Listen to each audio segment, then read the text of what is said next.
Festidrag Développement, une entreprise 100% québécoise, contribue à développer des pilotes de course d'ici, partout en Amérique du Nord. Festidrag Développement tient à remercier ses précieux partenaires. Silverwax, Rousseau Métal, Richard et compagnie, Volon Control, VP Racing Fuel et DL Performance, Globocam, Groupe Brière International, le Grand Prix de Trois-Rivières, Dumoulin Compétition, Permatex, Festidrag.tv, Hypertech, Choix Radio X et 91.9 Sport.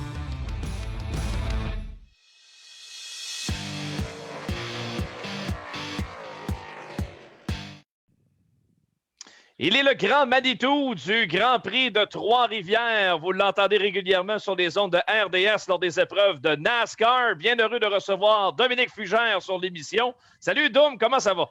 Ça va très, très bien. Vous autres, comment ça se passe? Très bien. On fait notre possible. On part un projet de couverture, de médias, de course automobile en pleine pandémie. Fait que, on s'adonne un peu tough, mais je pense que le jour où on va avoir les coups d'effrage pour faire tous les projets qu'on veut, on va l'apprécier encore plus, je pense. Ouais, écoute, je viens d'entendre ton entrevue avec Dominique Lucier, puis on est vraiment à la même place. Lui a eu la chance de parler aux gens de la santé publique. Il a eu la chance aussi, il me dit qu'il a vu le décret. Là, nous autres, on l'a demandé à Tourisme Québec, ils nous ont dit que c'était pas disponible. Doom, je ne sais pas si tu étais à l'écoute, si tu as réussi à mettre les mains sur le décret, on va le prendre, nous autres, parce qu'on ne sait vraiment pas. On a vu les grandes lignes avec le gouvernement, avec Mme Proulx, Mme Roy, mais on ne connaît pas les détails, puis vraiment, le diable est dans les détails. Là. On parle de 2500 personnes, OK, mais là, nous autres, à l'extérieur, rendus au mois d'août, il faudrait quand même les séparer à coût de 250, puis dans le 250, il faut les mettre dans un carré de 30 mètres par 30 mètres. Donc là, tu te retrouves avec du monde qui... Tu as besoin de grands espaces, puis tu ne peux pas placer les gens là-dedans. Les gens ne voient pas le bord de la piste. C'est comme si, je pense que Dominique a vraiment mis le doigt sur quelque chose en disant les médecins de la santé publique sont très occupés, ils travaillent beaucoup, ils ont beaucoup de mérite, puis ils ont aussi beaucoup de choses à faire, mais ils connaissent peut-être pas nécessairement les tenants, les aboutissants et puis les détails de chacune des industries. Puis c'est un peu à ça qu'on se bute. Nous autres, des espaces comme ils le demandent, on peut pas faire ça sur le bord de la piste, on est en pleine ville. Il y a des édifices partout. Vous êtes tous venus chez nous. Un peu la même chose aussi avec les gradins. Ce qu'on veut, nous, c'est qu'on puisse mettre des gens dans les gradins, puis qu'il y ait une distanciation, évidemment, mais une distanciation latérale, comme c'était dans le cas dans les cinémas et dans les salles de spectacle jusqu'au 6 avril. Quand on est tombé en zone rouge, on a dit, là, ça prend une distanciation de 360. Mais là, nous autres, la distanciation de 360, quand tu payes pour faire monter chaque siège de gradin, économiquement, ça ne fonctionne pas. Fait qu'on regarde, on essaie de faire des petites modifications, des aménagements, puis on a bon espoir que ça va fonctionner. On est chanceux parce que c'est pas la semaine prochaine. Tu as du temps un peu. Exact. On a du temps à voir venir, mais il y a des choses sur lesquelles on pense qu'il va falloir au moins faire comprendre la réalité de notre business. Tu as soulevé un point intéressant parce que l'autodrome Granby, évidemment, ce sont des installations permanentes. Dans votre cas, il y a beaucoup d'installations que vous devez refaire à chaque année et ça demande des coûts importants et on ne peut pas se revirer sur un dizaine à 3 jours de vie comme on est en train de le faire avec l'autodrome Granby actuellement. À Trois-Rivières, vous allez avoir besoin d'une date butoir avant d'avancer le projet pour présenter votre événement au mois d'août. Nous autres, on n'a pas le choix. Si on ne commence pas à monter le circuit le 1er juin, on n'arrivera pas. Habituellement, on commence le 1er mai, là, on est un mois en retard. Et on a expliqué ça aux gens du ministère du Tourisme, on a expliqué ça aussi. On a une très, très belle collaboration avec les élus. Là. J'en profite pour saluer les gens du bureau de Jean Boulet, Émilie Vallée en particulier, qui nous aident beaucoup à naviguer là-dedans. Puis, on n'a pas soumis, un peu comme Dominique, c'est pas qu'on procrastine, mais on ne savait pas quoi soumettre. On ne connaît pas les balises, les normes. Okay. Donc, c'est comme si on dit, écoute, il faudrait que tu fasses une recette, mais on ne dit pas qu'est-ce qu'il y a dans le frigidaire, puis on ne dit pas qu'est-ce qu'on veut. Fais-nous une recette. Ouais, ça dépend de ce que tu veux manger. Recette de pâté chinois, gâteau ferret noir, c'est pas la même affaire. Tu sais, ça se fait pas de la même chose, de la même façon. Donc, nous autres, vraiment, ce qu'on voulait faire, c'est attendre d'avoir des précisions. Là, on a assez de précisions pour soumettre un plan. On veut avoir des informations sur les détails. Je pense que ce que la santé publique de l'Estrie a fait en rencontrant rencontrant les gens par Zoom. C'est une super belle approche.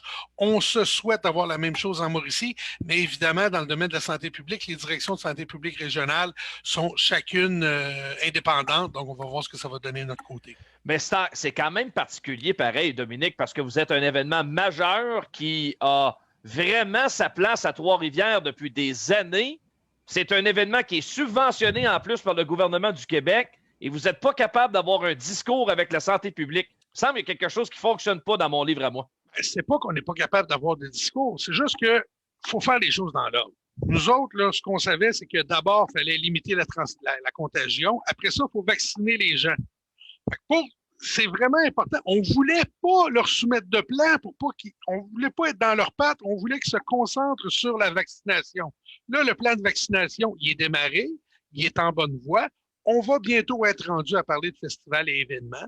Nous autres, de notre côté, ce qu'on a besoin, c'est, je dirais, une fenêtre d'opportunité. Tu sais, Dominique parlait de 80% qu'on le fait, 20% on le fait pas.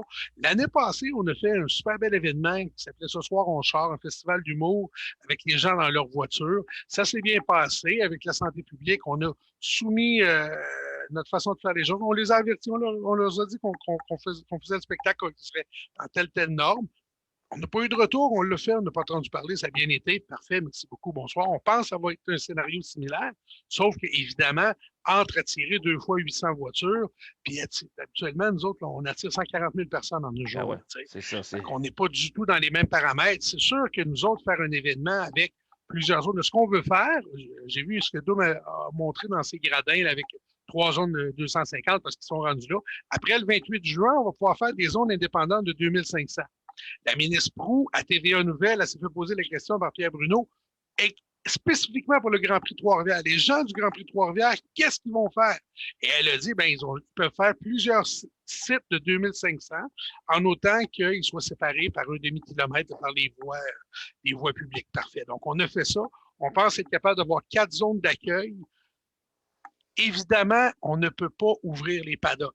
Les paddocks vont être isolés parce que les gens, les spectateurs, si on met des paddocks, là, tout le monde se mélange, puis peuvent rentrer d'une zone, sortir de l'autre, puis ainsi de suite. Donc, les paddocks, pour la première fois de l'histoire du Grand Prix de Trois-Rivières, vont être fermés si les règles ne changent pas. On a bon espoir que les choses progressent, mais on ne le sait pas. Donc, pour l'instant, on y va avec ce qui est écrit dans les consignes actuelles. Ça voudrait dire le paddock fermé. On va exiger 2 doses de vaccin pour tout le monde qui est admis dans le paddock, que ce soit les fournisseurs, les équipes, les participants, nos bénévoles, les médias aussi, parce qu'on veut s'assurer que le foyer d'éclosion, les risques d'éclosion soient les plus minimes possibles pour ces gens-là. On veut aussi implanter un système de test rapide le matin même, donc à l'intérieur de 72 heures, on fait un test sur place. On regarde pour être certain que, parce qu'on sait qu'on peut être vacciné, mais quand même avoir la maladie, là, il y a un 5-6 % de risque que ça arrive. Donc, on veut éliminer ces risques-là. Et pour le public, on va y aller avec les règles, on va isoler les 4 secteurs et puis on souhaite être capable de faire quelque chose dans ces paramètres-là. Mais je vais dire, j'aurais jamais pensé être aussi féru en santé publique, là, même si j'ai été un journaliste. On est rendu des experts. C'est incroyable. On est tous des experts. Ah oui. Je peux comprendre que c'est frustrant un peu pour les gens de la santé publique parce que tout le monde pense qu'ils connaissent ça, mais tout le monde, je peux vous dire que nous autres, on est au Grand Prix et moi personnellement, on a été sur un panel de l'Organisation mondiale de la santé sur les événements de masse. J'ai suivi plusieurs séminaires, on a leurs normes. Les règles ne sont pas les mêmes au Québec, sont beaucoup plus strictes. Ce que l'OMS demande, c'est 1 mètre de distanciation latérale dans les gradins quand on est un événement de masse extérieur et sportif, parce que c'est 1 cas sur 1000 seulement depuis que la pandémie est là qui peut être retracé à une contagion à l'extérieur. Donc, nous autres, on dit, on est à l'extérieur, on va même mettre la salle de presse à l'extérieur, on va faire les pit meetings, vont être faits à l'extérieur aussi, on s'installe dans ces paramètres-là, on veut diminuer les... Parce qu'évidemment, la dernière chose qu'on veut, c'est avoir une éclosion chez nous. Ben oui, évidemment. C'est certain qu'il faut que ces efforts-là, puis il faut aussi que cette science-là soit reconnue, puis soit aussi là, implantée dans les consignes qu'on va recevoir. Dominique, est-ce que tu vises encore une fois un événement sur 2 week-ends ou tu veux peut-être condenser un petit peu plus? Comment tu vois ça? On regarde encore pour faire un événement sur 2 week-ends. Évidemment, on ne peut pas avoir le championnat du monde de rallycross parce qu'ils sont en Europe.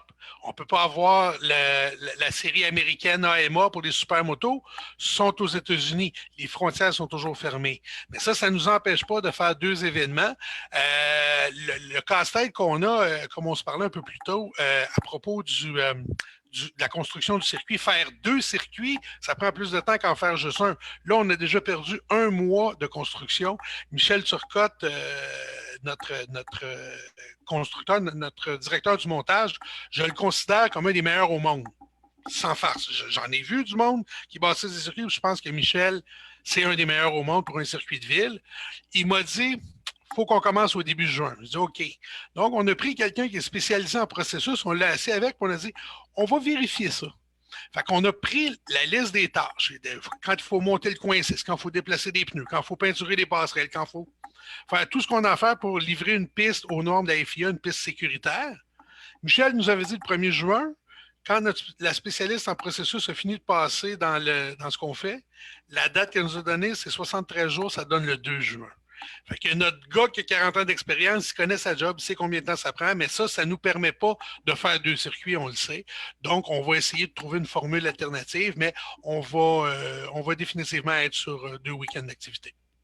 Dominique, je ne suis pas un expert en calcul mental, là, mais si tu me dis le 1er ou le 2 juin, c'est un horizon d'à peu près 8 ou 9 jours. Ça s'en vient assez rapidement. Mm-hmm. Exact. Donc, le temps presse. The clock is ticking. Le temps presse pour le début de la construction du circuit, mais nous, ce qu'on a besoin, c'est d'une direction. Tu sais, tout le monde parle de prévisibilité dans le plan de déconfinement, mais c'est ça qu'on a besoin. On sait qu'au 28 juin, on va pouvoir accueillir des groupes de 2500, comme la ministre l'a confirmé. Donc, il faut juste qu'on ait certains paramètres là-dedans pour nous permettre de bouger et être capable de s'expliquer. Mais ce qu'il faut qu'on soit certain, c'est que quand on commence à monter le circuit, ben, on n'est pas seul là-dedans dans l'aventure. On n'est pas les seuls au bat, comme on peut dire en chinois. Là, donc, on voulait avoir certains engagements, certaines garanties, puis là, on voit que avec la façon que les choses avancent du côté de Tourisme Québec, ben, ils sont là pour nous accompagner, ils sont là pour nous aider. C'est vraiment de cette façon-là qu'on va être capable d'avancer, de progresser. Puis ça va nous laisser le temps aussi de vendre des billets, puis ça va nous laisser le temps aussi d'aller recruter des pilotes, parce qu'évidemment, c'est ça que les gens veulent voir. Puis c'est important pour le public de venir chez nous, mais c'est important aussi pour les pilotes et les équipes de venir chez nous. Tout le monde est excité de retourner aux courses. Ça n'a jamais été une question dans mon cas. On va peut-être battre un record d'assistance en termes de pilotes la semaine prochaine du côté de l'autodrome Granby. Dis-moi, Dominique, ta jauge d'optimisme sur 100 de présenter un événement, quel qu'il soit, à Trois-Rivières cet été? On va faire quelque chose. À moins, écoute, comme je dis souvent, c'est sûr que les variants peuvent se mettre à exploser, puis les martiens peuvent venir envoyer une bombe sur Trois-Rivières. Ouais. C'est des cas dans lesquels, où il y a une attaque de zombies ou je ne sais pas, il n'y en aura pas de course. Je pense qu'il y a plus de chances qu'il y ait des variants, mais avec la façon dont les choses avancent, pour l'instant, ça se passe bien. Le vaccin répond bien. Donc, on pense que rendu là, il ne faut pas oublier que rendu au 31 août, on est supposé d'avoir vacciné la quasi-totalité des Québécois 2 fois. Nous autres, on sait que si on, comme je disais, y a les gens qui sont les participants, les bénévoles, les organisateurs, les fournisseurs, on veut demander qu'il y ait 2 doses. Il y a de l'ouverture pour nous permettre de faire, par exemple, des cliniques de vaccination spécifiquement pour les gens qui doivent venir au Grand Prix. Parce que rendu là, les populations à risque vont avoir été vaccinées. On va vraiment être dans la fin du processus, on va être dans les derniers tours. Donc, on pense que ça, c'est possible. C'est le genre d'avenue vers lequel on regarde. Et évidemment, il a fallu ajuster notre programmation. J'en ai parlé tantôt pour le rallycross mondial, ça ne fonctionne pas. La Formule 3, tu sais, la Formule 3 était supposée venir chez nous l'an passé. On n'a pas eu de Grand Prix. Le contrat est toujours en place. Mais là, la série est aux États-Unis, puis la moitié des pilotes vient d'Amérique du Sud. La moitié de ces gars-là, donc à peu près le quart du plateau, viennent du Brésil. Ouais, c'est pas idéal. On veut pas tenter le sort non plus. Donc, on parle de variants brésiliens, on parle de variants sud-américains. Donc, on préfère pour l'instant rester seulement avec des séries canadiennes. Ça nous enlève l'épée de Damoclès de la frontière, ce qui était vraiment le problème le plus compliqué à régler au niveau du Grand Prix du Canada. Nous autres, de notre côté, on s'enlève cette épine-là du pied. On va se faire un party plus entre nous autres, on veut que le party lève pareil. Là. Ben, écoute, c'est sûr et certain que les gars de course, on va remplir le formulaire d'accréditation, mon ami Dominique. Tu peux être sûr de ça? Absolument. Allez vous faire vacciner. C'est fait la semaine passée dans le bras. Excellent. Très heureux d'entendre ça. Puis, je dis pas que j'irai pas donner un coup de main, là. J'irai pas prendre la place d'un spectateur, mais si Dominique pense que je peux être utile, je vais sûrement y parler cette semaine, pense que je peux être utile à Granby. J'ai bien hâte de voir comment les choses vont avancer de ce côté-là. Puis, qui sait peut-être s'inspirer de ce qu'ils font là-bas pour peut-être monter notre plan, nous autres. Là. Toujours le bienvenu, Dom. La terre battue, toujours très accueillante. C'est là qu'on développe nos pilotes. Absolument, j'en ai jamais douté. Salut, Dom, à bientôt. C'est bon, salut les gars, bye. Bye. Dominique Fugère, qui est directeur général, le Grand Manitou du Grand Prix de Trois-Rivières. Courte pause et au retour, le pilote de l'année en 2020 sur la terre battue au Québec, François Bernier. Restez là.